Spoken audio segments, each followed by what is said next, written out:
Hello guys, তোমরা দেখতেই পাচ্ছ আমরা এখন বিড়াল নিয়ে ঈদের 2 দিন পর আমরা বিড়ালকে নিয়ে আমরা গ্রামের বাড়িতে চলে আসছি।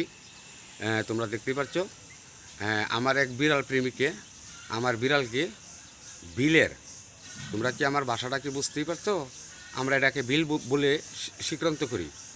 বিলের একটি বোয়াল মাছ আমার বিড়ালকে দেওয়ার জন্য এক বিড়াল প্রেমিক আমার বাড়িতে পাঠাইয়া দিচ্ছে। মাছটা পুরাটাই দেখাতে পারি নাই, মাছটা কালা হয়ে গেছে। এই যে দেখো বিড়ালটা মায়ের পাশে বসে বসে কত সুন্দর করে বসে বসে মাছগুলা দেখছে, অনেক আনন্দ সহিতে এই মাছগুলা দেখছে।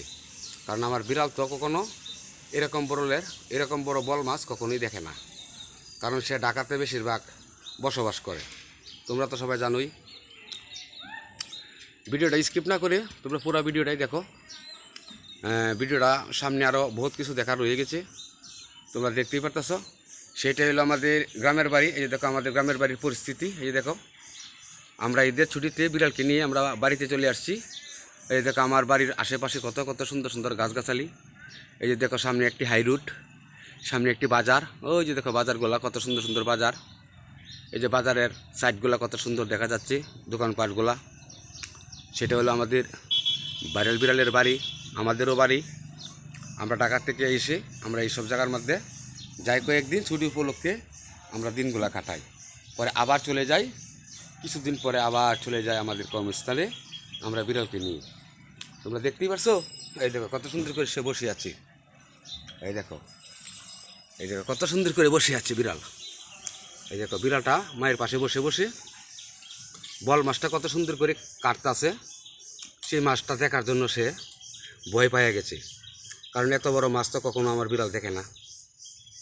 তোমরা তো সবাই জানো বল মাছ হইল সবার বড় মাছ, এই মাছ কখনই আমার বিড়াল দেখে না। এই দেখো মাছগুলো কত সুন্দর দেখেছ, হলুদের মতো রং। আমাদের বিলের মাছগুলো হলুদের মতো রং। এই দেখো হলুদের মতো রং। এই মাছগুলো শুধু বিড়াল খাবে না, আমরাও খাবো। তোমরা দেখতেছো, ভিডিওটা স্কিপ না করে পুরো ভিডিওটাই দেখার চেষ্টা করো। এই দেখো বিড়ালটা মন খারাপ করে বসে আছে, মাকে বলতেছে কাঁচা মাছ দেওয়ার জন্য। আমরা কাঁচা মাছ তো বিড়ালকে খাওয়াই না, আমরা কাঁচা মাছ বিড়ালকে কখনোই খাওয়াই না। কাঁচা মাছ বিড়ালে খাইলে তার অনেক সমস্যা হয়ে যায়, এটা তোমরা সবাই জানো। এই দেখো অন্যদিকে মুখ ফিরে এসে বসে আছে। এই কিছুক্ষণ ধরে তার মায়ের সাথে অনেক ধরনের কান্নাকাটি করছে, মানে কাঁচা মাছ খাওয়ার জন্য। তার মা তাকে কখনো কাঁচা মাছ খেতে দেয় নাই। যদি ভিডিওটা আমাদের ভালো লাগে অবশ্যই লাইক শেয়ার কমেন্ট করবা, অবশ্যই তোমরা আমার পাশে থাকবা। ধন্যবাদ। তাই যে দেখো